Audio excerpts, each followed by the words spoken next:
Hello everyone, I am Rani Pandey and today we will continue our previous class.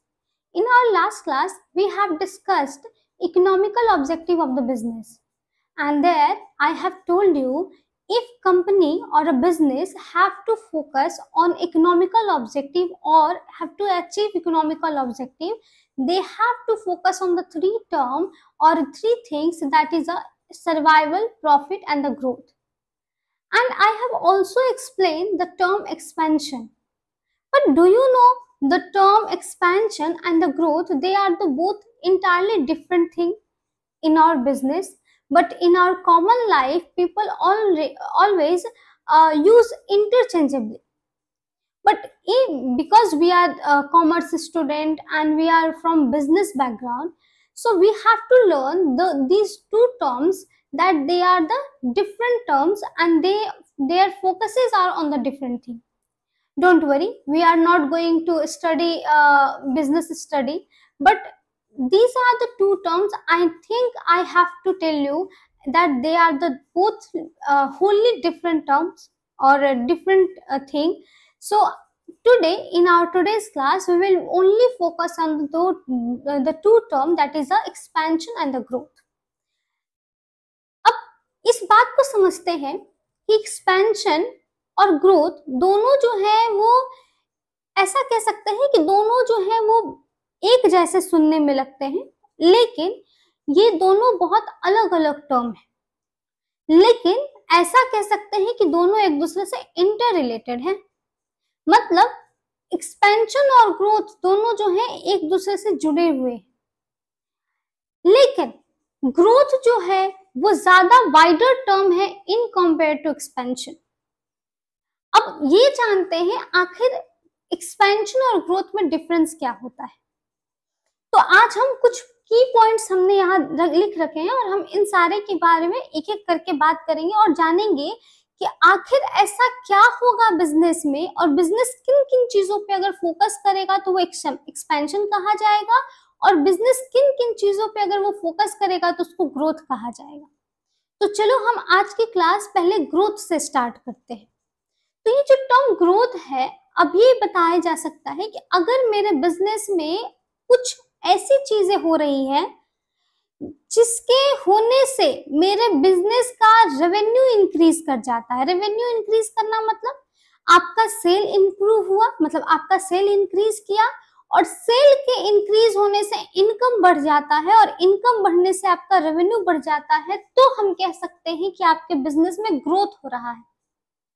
इसके अलावा अगर आपके business का प्रॉफिट बढ़ जाता है, आपके बिजनेस में प्रॉफिटेबिलिटी अगर इंक्रीज हो जाती है, तो हम कह सकते हैं कि आपके बिजनेस में ग्रोथ हो रहा है। आगे, अगर आपके बिजनेस का मार्केट शेयर बढ़ गया हो, अब हम पहले मार्केट शेयर समझते हैं। आई होप रेवेन्यू और प्रॉफिटेबिलिटी बहुत इजी टर्म है और वो समझ में आई होगी। रेवेन्यू इंक्रीज करना और प्रॉफिट इंक्रीज करना दोनों अलग अलग चीजें हैं। रेवेन्यू, जब प्रॉफिट और कॉस्ट दोनों मिल जाते हैं तो उसको हम जोड़ करके, शायद प्रॉफिट और कॉस्ट दोनों को जब जोड़ देते हैं तो वो रेवेन्यू हो जाता है। इसको हम इनकम भी कह सकते हैं। तो हमारा जब इनकम इंक्रीज करता है तो मतलब ग्रोथ हो रहा है।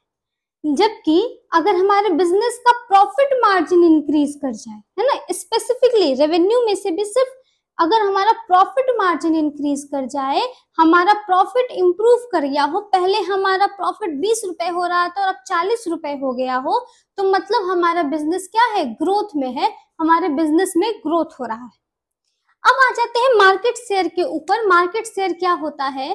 मान लो आप पहले से किसी मार्केट में इतने एरिया में आपका प्रोडक्ट बिक रहा था, लेकिन आपने कुछ ऐसा किया अपने बिजनेस में जिसकी वजह से आपका मार्केट का कैप्चरिंग बढ़ गया।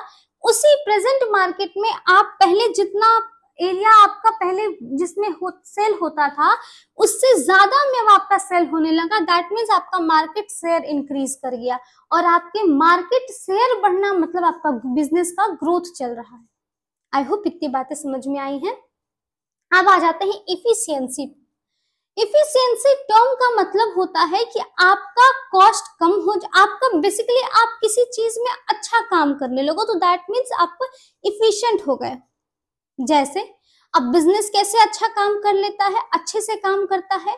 अगर मान लो आपके बिजनेस में आपका कॉस्ट रिड्यूस हो जाए, मतलब आपका खर्चा बनाने का कम हो जाए और खर्चा कम होने की वजह से आपका प्रॉफिट मार्जिन बढ़ जाए।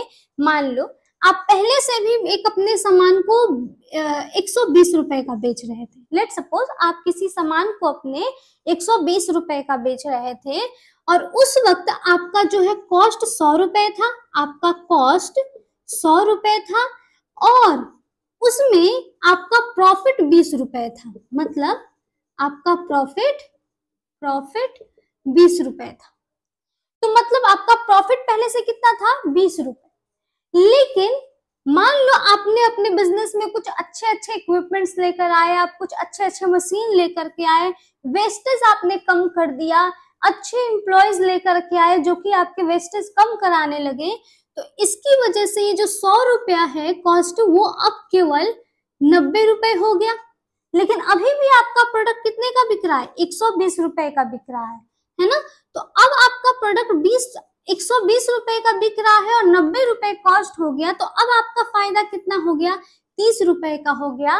तो मतलब कि आप अपने प्रॉफिट मार्जिन को क्या कर दिया, आपने इंक्रीज कर दिया।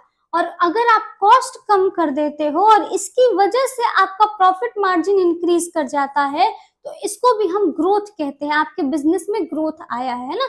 तो इफिशिएंट होना मतलब आपने कुछ ऐसे प्रोसेस लगाए, ऐसे कुछ टेक्निक लगाए, आपने अपने कॉस्ट को कम कर दिया और इसकी वजह से आपके बिजनेस में अगर कुछ अच्छा हुआ है तो इसको हम कहते हैं कि आपके बिजनेस ग्रोथ में चल रहा है। आई होप इतनी बातें आपको समझ में आई हैं। अब आ जाते हैं प्रोडक्टिविटी पे।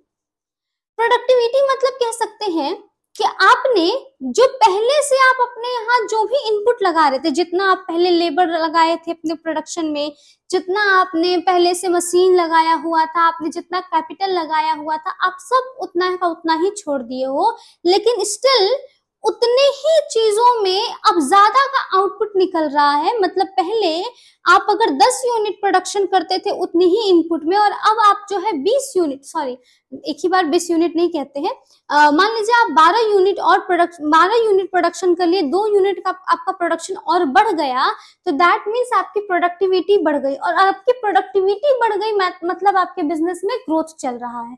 मतलब आपके बिजनेस का जितना इनपुट आपने पहले लगाया था, इनपुट तो उतना का उतना ही है, लेकिन आउटपुट इंप्रूव कर गया, मतलब आउटपुट ज्यादा निकल के आने लगा उतने ही इनपुट में, तो उसको प्रोडक्टिविटी इंप्रूव करना कहते हैं। तो अगर आपके बिजनेस में प्रोडक्टिविटी अच्छी हो जाती है, इंप्रूव कर जाती है, तो मतलब आपके बिजनेस का ग्रोथ चल रहा है। इसके बाद कहते हैं आपने कुछ इनोवेशन किया। इनोवेशन मतलब नए नए प्रोडक्ट लेकर के आए, आप नए नए सर्विसेज लेकर के आए, नए नए तरीके लेकर के आए, और ये सारी चीज अपने बिजनेस में लेकर के आते हो, तो मतलब आपने नए इनोवेशन किया है। और ये इनोवेशन अगर हुआ है तो दैट मीन्स आपके बिजनेस का ग्रोथ चल रहा है। कस्टमर एक्विजिशन मतलब क्या होता है कि पहले से जितने आपके कस्टमर थे वो तो आपके हैं ही, वो तो फिक्स्ड है, लेकिन अगर आपके बिजनेस में जितने लोग पहले से थे उसके बाद कुछ एक्स्ट्रा लोग भी आपके बिजनेस से जुड़े हैं, दैट मीन्स आपके नए कस्टमर आ गए। और नए कस्टमर का आना that is a customer acquisition. और अगर कस्टमर नए नए आपके बिजनेस से जुड़ रहे हैं, दैट मीन्स आपके बिजनेस का ग्रोथ चल रहा है। इसके अलावा कस्टमर रिटेंशन मतलब आपके पुराने कस्टमर अगर आपके प्रोडक्ट से बहुत सेटिस्फाइड है और आपके प्रोडक्ट को लेकर लॉयल है। लॉयल होना मतलब क्या कि अगर कहीं उनको दो सामान दिख रहा, आपके ही प्रोडक्ट लाइन मतलब आप जो चीज बेच रहे हो उसी प्रोडक्ट में कोई और भी प्रोडक्ट बिक रहा है ना। मान लो आप फोन बेच रहे हो ना, और फोन में बहुत सारे फोन आते होंगे, लेकिन आपने सुना होगा जो एप्पल के यूजर्स हैं वो हमेशा एप्पल ही प्रेफर करते हैं in compare to other phone, है ना। तो मतलब क्या, एप्पल ने अपने पुराने नए कस्टमर तो वो लेकर के आता है ही, है ना, वो कस्टमर एक्विजिशन करता है, लेकिन इसके साथ वो कस्टमर रिटेंशन भी करता है। मतलब जो उसके पुराने कस्टमर हैं वो उसके प्रोडक्ट को लेकर के बड़े लॉयल होते हैं। वो उतने ही अगर पैसे में कोई और भी प्रोडक्ट आ रहा होगा नए फैसिलिटीज के साथ, या उससे कम में नए फैसिलिटीज और भी ज्यादा उसमें आ रही होंगी, है ना, लेकिन इसके बावजूद भी एप्पल यूजर हमेशा एप्पल को ही प्रायोरिटी देंगे, वो ज्यादा उनके ही ऊपर जाएंगे, एप्पल के फोन को खरीदना चाहेंगे। तो मतलब ये कस्टमर रिटेंशन है, पुराने कस्टमर भी उनके प्रोडक्ट के साथ लॉयल हैं, वो उससे कम प्राइस में अगर कोई और प्रोडक्ट मिल रहा है उतनी ही फीचर के साथ, लेकिन फिर भी वो कोई और प्रोडक्ट नहीं खरीदेंगे, मतलब वो अपने प्रोडक्ट को उनके प्रोडक्ट को लेके लॉयल है। और जब कभी पुराने कस्टमर आपके प्रोडक्ट को लेकर के लॉयल होते हैं या सेटिस्फाइड होते हैं तो उसको हम कस्टमर रिटेंशन कहते हैं। और अगर आपके पुराने कस्टमर आपके साथ जुड़े हुए हैं, टिके हुए हैं, तो मतलब आपका बिजनेस ग्रोथ में चल रहा है। इसके अलावा अब एक्सपेंशन क्या होता है? एक्सपेंशन हम कह सकते हैं कि अगर आपने, जैसा हम पिछले कुछ एग्जाम्पल में हमने देखा था कि पहले से आपका कहीं एक जगह शॉप था और आपने उस शॉप को क्या किया, उसके नए नए ब्रांचेस सेट करने शुरू कर दिए ना, तो आपने नए ब्रांचेस कहीं और खोल दिए, तो वो एक क्या है, नए जियोग्राफिकल मार्केट में आप एंटर कर गए, है ना।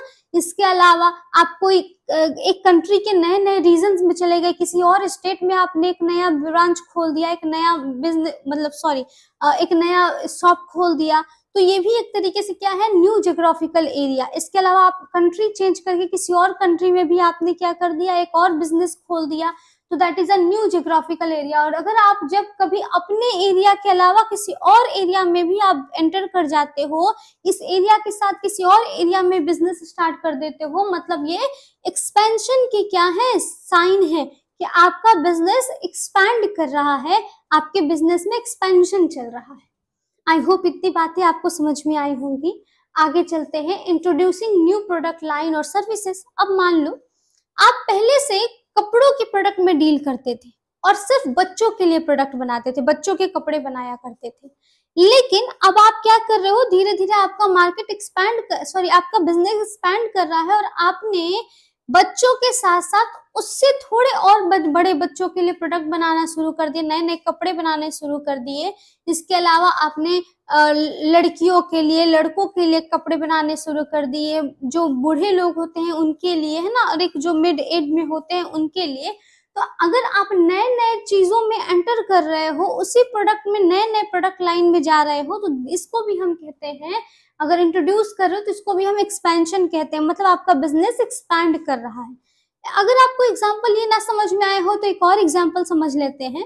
मान लो आप पहले से आईफोन को प्रोडक्शन करते थे और आईफोन बेचा करते थे, है ना, बेचने की बात कर लेते हैं ना, तो आईफोन आप बेचते थे, फिर आपने आईपॉड लिया, फिर टैबलेट लिया, फिर ऐसे ऐसे करके आपने अलग अलग प्रोडक्ट लाइन में जब आप वो करने लगे, एंटर करने लगे, उसको इंट्रोड्यूसिंग न्यू प्रोडक्ट लाइन और सर्विसेज कहते हैं। और जब आप नए नए प्रोडक्ट लाइन में जाते हो तो उसको एक्सपेंशन कहा जाता है, कि आपका बिजनेस एक्सपैंड कर रहा है। इसके अलावा अगर आपके डिस्ट्रीब्यूशन चैनल इंक्रीज कर रहे हैं, मतलब आप पहले अपने शॉप से ही बेचा करते थे, आप वहीं से सब कुछ अपना प्रोडक्ट जो भी आप मैन्युफैक्चर करते उसको दिया करते थे, बाद में आपने एक नए पार्टनरशिप बिजनेस को एक खोल दिया, किसी और के साथ पार्टनरशिप किया और उनके साथ अपने बिजनेस को और बड़ा बनाने के लिए आपने अपना वो कर दिया, बढ़ा लिया बिजनेस, है ना, तो उसको भी एक्सपैंडिंग डिस्ट्रीब्यूशन कहते हैं, आपका डिस्ट्रीब्यूशन बढ़ गया। या फिर आप पहले ऑफलाइन बिजनेस में थे और फिर ऑनलाइन, है ना, आजकल आपने सुना होगा फ्लिपकार्ट, है ना, मीशो, ये सारे जो है वो क्या है, ऑनलाइन बिजनेस है। तो आप पहले ऑफलाइन बिजनेस करते थे और बाद में आपने ऑनलाइन बिजनेस शुरू कर दिया, that is a expansion of distribution channel. आपका डिस्ट्रीब्यूशन चैनल क्या हो गया, इंक्रीज कर गया, और ये भी एक तरीका की क्या है, एक्सपेंशन का टाइप है, मतलब आपने अपने बिजनेस को एक्सपैंड कराया है। इसके अलावा आप अपने बिजनेस में तो डील कर ही रहे थे, इसके अलावा आपने किसी और के बिजनेस के साथ अपना बिजनेस मर्ज कर लिया, या फिर किसी और जो पहले से कोई कंपनी, एग्जिस्टिंग कंपनी थी और उस कंपनी को आपने टेक ओवर कर लिया, तो ये भी एक तरीके का एक्सपेंशन है, मतलब आपने अपने बिजनेस को एक्सपैंड करा दिया है। इसके अलावा कहते हैं इंक्रीजिंग प्रोडक्शन कैपेसिटी। अगर हम ऐसा कहें कि आपका बिजनेस जो है जितना पहले प्रोडक्शन कर रहा था उससे ज्यादा प्रोडक्शन करने लगा है ना, तो प्रोडक्शन का कैपेसिटी इंक्रीज कर गया, आपने नए नए टेक्नोलॉजी लगाए या उसी टेक्नोलॉजी को अपग्रेड करा दिया, जिसकी वजह से आपकी प्रोडक्शन कैपेसिटी इंक्रीज हो गई। और जब प्रोडक्शन कैपेसिटी इंक्रीज हो जाती है तो उसको हम एक्सपेंशन कहते हैं। और आई होप इससे आपको ये समझ में आया होगा कि ग्रोथ और एक्सपेंशन दोनों टर्म जो है वो है तो दोनों इकोनॉमिकल ऑब्जेक्टिव ऑफ बिजनेस, लेकिन ये दोनों जो है अलग अलग टर्म है और इनके जो फोकस हैं बिजनेस में वो भी अलग अलग है ना। तो बिजनेस के अलग अलग फोकस है, लेकिन ये दोनों जो है वो इकोनॉमिकल ऑब्जेक्टिव ऑफ बिजनेस है ना। ऐसा नहीं है कि ग्रोथ सिर्फ इकोनॉमिकल ऑब्जेक्टिव और एक्सपेंशन नहीं है, एक्सपेंशन एंड ग्रोथ दोनों ही इकोनॉमिकल ऑब्जेक्टिव है किसी बिजनेस का। तो हम कह सकते हैं कि इकोनॉमिकल ऑब्जेक्टिव जो है वो एक्सपेंशन और ग्रोथ दोनों है। आई होप इतनी बातें आपको समझ में आई होंगी और अब हम आगे के किसी टॉपिक पे डिस्कस करते हैं। तो चलिए आज हम फिर से एक नया टॉपिक देखते हैं और उसका नाम है बुक कीपिंग। अगर आपको पिछली क्लास या फिर उसकी पिछली क्लास याद हो तो मैंने आपको बुक कीपिंग के बारे में बताया था कि बुक कीपिंग एक्चुअली में अकाउंटिंग का एक छोटा भाई है। मतलब जो अकाउंटिंग जो है वो करता है उसके कुछ हिस्से बुक कीपिंग में भी आते हैं, इसलिए अकाउंटिंग और बुक कीपिंग थोड़ा सा सिमिलर है बट बहुत ज्यादा एक दूसरे से अलग भी है। अब आज है वो दिन जानने का आखिर बुक कीपिंग होता क्या है। तो पहले हम इन सारे बुकिश लैंग्वेज को थोड़ी देर के लिए बंद करके और अपने जनरल जो लाइफ है उनसे समझते हैं कि बुक कीपिंग और अकाउंटिंग होता क्या है। अब आप चले जाओ किसी भी छोटे मोटे दुकान पे जो अपने अगल बगल के किसी शॉप पे, जो कि रिटेल शॉप हो या फिर कोई भी शॉप जहाँ पे छोटा मोटा दुकान हो, जहाँ बहुत बड़ा वो बिजनेस ना होता हो, बहुत बड़ी बिजनेस ना हो। अब ऐसा करते हैं कि उस वहां पे आप जाओगे तो आप देखोगे जो वहां पे बैठा हुआ इंसान होता है, जो ओनर होता है उस शॉप का, वो जितने भी लोग वहां आते हैं है ना, उन सारे लोगों के आने का और कितने वो नाम क्या है ना, कौन से लोग आए हैं उनका नाम क्या है और उस इंसान ने कितने का उसके दुकान से परचेज किया है, वो सारे चीज उसके हिसाब से वो लिखता जाता है ना। कि एक राम नाम का बंदा आया जिसने इतना सेल किया है ना, जो एक श्याम नाम का बंदा आया उसने इतने का सेल किया, और ऐसे ऐसे करके वो सारे रिकॉर्डिंग वहां करता जाता है। और क्या आपको लगता है कि वो उस बात को गवर्नमेंट को उसको दिखाने की जरूरत होगी? जैसा कि हमने अकाउंटिंग में जाना है कि इसे हमें कम्युनिकेट भी करना होता है, तो क्या एक छोटा सा रिटेल शॉप का जो बंदा है, क्या वो अपने अकाउंटिंग को किसी थर्ड पार्टी को दिखाता होगा, किसी यूजर्स को दिखाता होगा? क्योंकि उसके जो दुकान है वो तो बहुत छोटे हैं, तो क्या उसको कभी किसी गवर्नमेंट को दिखाना होता होगा? बिल्कुल नहीं, है ना। तो अगर उसकी अकाउंटिंग को किसी को दिखाना नहीं है और वो सिर्फ अपने हिसाब से अपनी ये जानकारी के लिए कि उसके बिजनेस में कितने का सेल हुआ है, कितने का परचेज हुआ है, कितना उसके बिजनेस में इनकम जनरेट हुआ है और वो कितने का प्रॉफिट कमाया है, ये जानने के लिए सिर्फ जहां पे रिकॉर्डिंग करता है उस जगह को हम बुक कीपिंग कहते हैं। बुक कीपिंग बेसिकली तब क्या हो गया, मतलब जो हमारा बेसिकली कह सकते हैं जो हम बही खाता करते हैं, बही खाता इन द सेंस कि हमारा बिजनेस जो भी चीज केवल रिकॉर्ड करता है अपने ही छोटे मोटे काम के लिए, है ना, सिर्फ रिकॉर्डिंग फेज जो होता है उसको हम बुक कीपिंग कहते हैं। इसमें कोई स्पेशल स्किल की जरूरत नहीं होती है, कोई भी कर सकता है। अब जो नुक्कड़ पे बैठा हुआ एक शॉपकीपर है, क्या वो बहुत बड़ा जो है सीए है या फिर कोई बहुत बड़ा अकाउंटेंट है? नहीं, वो पढ़ा लिखा तो बहुत ज्यादा होता नहीं, लेकिन फिर भी वो कर लेता है। क्यों? क्योंकि वो बहुत छोटा सा चीज है जो बेसिक नॉलेज बेसिक चीजों के साथ हो सकता है ना। जबकि वही किसी कॉर्पोरेट में जाओगे, किसी कंपनी में जाओगे, किसी बिजनेस में जाओगे, तो वहां पे जो बंदा करता है ऑब्वियसली उसके लिए स्पेशल स्किल, स्पेशल नॉलेज लगता है। इसीलिए तो आप अकाउंटिंग पढ़ रहे हो ना। अगर आप भी एक नॉर्मल से छोटे से दुकान के लिए कर रहे होते तो आपको ये सारे बात पढ़ने की जरूरत नहीं होती, या फिर अकाउंटिंग आगे जितना आपको करियर ऑप्शन देता है वो जरूरत नहीं होती, है ना, क्योंकि वो तो हम नॉर्मली कर सकते हैं, वो कोई भी कर सकता है। लेकिन अकाउंटिंग को करने के लिए एक स्पेशल स्किल और स्पेशल नॉलेज की जरूरत होती है, इसलिए अकाउंटिंग उससे बुक कीपिंग से काफी ब्रॉडर टर्म है, सही है। और ये कोई छोटी मोटी दुकान जो है वो अकाउंटिंग नहीं करती है, छोटी मोटी जो दुकान है वो सिर्फ बुक कीपिंग करती है। और बड़े बड़े ऑर्गेनाइजेशन जिनके अंदर पैसा इन्वेस्टमेंट होता है, जिनके अंदर आप पैसा इन्वेस्ट कर सकते हो, ऐसी जो बिजनेस होती है उनको अपने बिजनेस का जो है रिकॉर्ड किसी और को दिखाना होता है, और इसलिए जो वो करती है उसको अकाउंटिंग कहते हैं ना। तो अकाउंटिंग काफी स्किल और नॉलेज के साथ किया जाता है, जबकि वही बुक कीपिंग जो है वो बेसिक नॉलेज के साथ भी किया जा सकता है। इसलिए अकाउंटिंग जो है वो काफी ब्रॉडर टर्म है in compare to book keeping. Book keeping काफी नैरोअर टर्म है। अब ये बात आपको समझ में आ गई हो तो अब आगे इधर देखते हैं। पहले बुक कीपिंग से आते हैं। देखिए, तो बुक कीपिंग जो है पहले तो ये रिकॉर्डिंग फेज होता है। रिकॉर्डिंग फेज मतलब सबसे पहले आपको याद हो क्लास जो पहला क्लास और दूसरा क्लास हमने लिया था, उस क्लास में हमने देखा था अकाउंटिंग के फीचर, नेचर और कैरेक्टरिस्टिक्स। उसमें हमने सीखा था कि अकाउंटिंग सबसे पहले जो उसके 3 फंक्शन होते हैं वो क्या क्या होते हैं? Identifying the transaction, financial transaction and event, measuring और फिर रिकॉर्डिंग और फिर क्लासिफाइंग। याद होगा। अब पहले आइडेंटिफाइंग से आते हैं।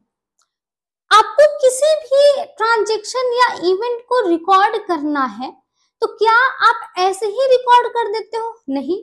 सबसे पहले तो आपको ये देखना होता है कि क्या वो जो हम रिकॉर्ड करने जा रहे हैं ट्रांजैक्शन और इवेंट, क्या वो फाइनेंशियल नेचर के हैं, मतलब कि क्या वो मेरे बिजनेस से रिलेटेड है, क्या जुड़े हुए हैं, और क्या वो पैसे के टर्म में उनको नापा जा सकता है। अगर वो पैसे के टर्म में नापा जा सकता है मतलब आइडेंटिफाई हमें करना होता है क्या वो पैसे के टर्म में नापा जा सकता है या नहीं, तो क्या वो फाइनेंशियल नेचर के होते हैं।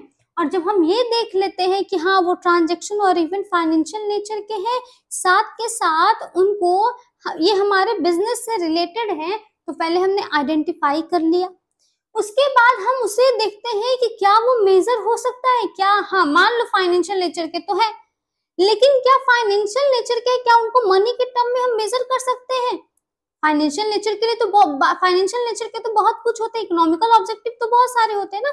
इकोनॉमिक एक्टिविटी आपको याद हो, पढ़ा था हमने, तो हमने कहा था कि जो भी चीज बिजनेस में पैसे के लिए होता हो वो सारे इकोनॉमिक एक्टिविटी है। तो फाइनेंशियल नेचर में हमने देख लिया कि हाँ वो इकोनॉमिक एक्टिविटी तो है, लेकिन क्या वो इकोनॉमिक एक्टिविटी, क्या वो बिजनेस से रिलेटेड ट्रांजैक्शन, क्या उनको हम मॉनेटरी टर्म में मेजर कर सकते हैं? अब जो हमने पिछले एग्जांपल में देखा था वो क्या था कि एम्प्लॉयज चला गया, क्या वो मॉनेटरी टर्म में मेजर किया जा सकता है? नहीं किया जा सकता। तो हमें पहले वो देखना है ट्रांजैक्शन, ये बिजनेस से रिलेटेड तो ये है, फाइनेंशियल नेचर के भी हैं, लेकिन इनको मनी के टर्म में मेजर नहीं किया जा सकता, और मनी के टर्म में इनको मेजर नहीं किया जा सकता मतलब ये रिकॉर्डिंग नहीं होंगे। और जिनको हम मनी के टर्म में मेजर कर सकते हैं सिर्फ उनको रिकॉर्डिंग करेंगे। तो सबसे पहले आइडेंटिफाई करते हैं हम फाइनेंशियल ट्रांजैक्शन और इवेंट को। दूसरा काम, हम उसको मेजर करते हैं मॉनेटरी टर्म में है कि नहीं है ना, मॉनेटरी वैल्यू उसका निकल सकता है कि नहीं है, और फिर उसको वो हम रिकॉर्ड कर लेते हैं। अगर वो होता है मॉनेटरी टर्म में देन हम उनको रिकॉर्ड कर लेते हैं। लेकिन क्या रिकॉर्ड करने से हमारे प्रॉब्लम का सॉल्यूशन हो जाएगा? क्या हम वहां से पता लगा पाएंगे कि मेरे बिजनेस में कितने का प्रॉफिट और कितने का लॉस होगा? नहीं। तो इसका मतलब हमको एक और स्टेप आगे बढ़ना होगा जिसको कहते हैं क्लासिफाइंग, और हर एक पर्टिकुलर हेड बना करके उससे रिलेटेड ट्रांजैक्शन उस हेड में डाल देंगे, और उससे पता चल जाएगा कि कुल मिला करके हमारा सेल इतने का हुआ है, कुल मिला करके परचेज हमारा इतने का हुआ है, और ऐसे ऐसे करके हम सारे चीजों को एक हेड में डाल करके उसको हम क्लासिफाई कर सकते हैं, उसको एक छोटा उसको बना सकते हैं, ताकि अगली बार जो हमको इससे रिलेटेड इंफॉर्मेशन निकालना हो तो काफी इजीली निकल सके। तो हम यहाँ पे सिर्फ रिकॉर्डिंग फेज को करते हैं, यहाँ पे किसी भी तरीके का दिमाग या स्किल की जरूरत नहीं होती रिकॉर्डिंग या क्लासिफाइंग करने के लिए। वो कोई भी बंदा कर सकता है, कोई भी देखेगा हाँ मेरे यहाँ ये कस्टमर आया था तो उस कस्टमर का नाम और कितने का वो पैसा, कितना वो हमारे यहाँ से सामान लेके गया है या कितना सामान हमको बेच के गया है, वो सारी चीजें हम लिख लेते हैं। और फिर दूसरा काम उनका क्या होता है, अगर वो इंसान से रिलेटेड ट्रांजेक्शन है तो उस इंसान का नाम लिख करके उससे रिलेटेड ट्रांजेक्शन सारे एक हेड में डाल करके और सारे ट्रांजेक्शन को एक साथ कर दिया और पता चल जाएगा कि ये बंदा राम जो है उससे हमारा इतना लिया और इतना दिया गया है, मतलब उसके ऊपर हमारा बकाया है या उसका हमारे ऊपर बकाया है, ये हम जान पाएंगे, है ना। इसके अलावा सेल कितने का हुआ है और कितने का सेल जो है वो अब तक हो चुका है, हमको कितना पैसा देना है या लेना है, ये सारे चीजें जो है हम वहां लिख लेते हैं। तो ये क्या कर लेते हैं हम, सिर्फ रिकॉर्डिंग पेज जहां लिखते हैं उसको हम क्या कहते हैं, बुक कीपिंग करते हैं। ये प्राइमरी स्टेज है क्योंकि बिना रिकॉर्डिंग का तो आप ना एनालाइज कर सकते हो, ना इंटरप्रेट कर सकते हो, ना समराइज कर सकते हो, आप कुछ नहीं कर सकते हो। तो ये प्राइमरी स्टेज होता है, मतलब सबसे पहला स्टेज। यही से बिजनेस में आप यही से अकाउंटिंग की शुरुआत होती है। अकाउंटिंग भी आप करोगे तो सबसे पहले आइडेंटिफाई करोगे, फिर मनी वैल्यू में उसको मेजर करोगे, फिर रिकॉर्डिंग करोगे, फिर क्लासिफाइंग करोगे। तो ये प्राइमरी स्टेज होता है किसी अकाउंटिंग का।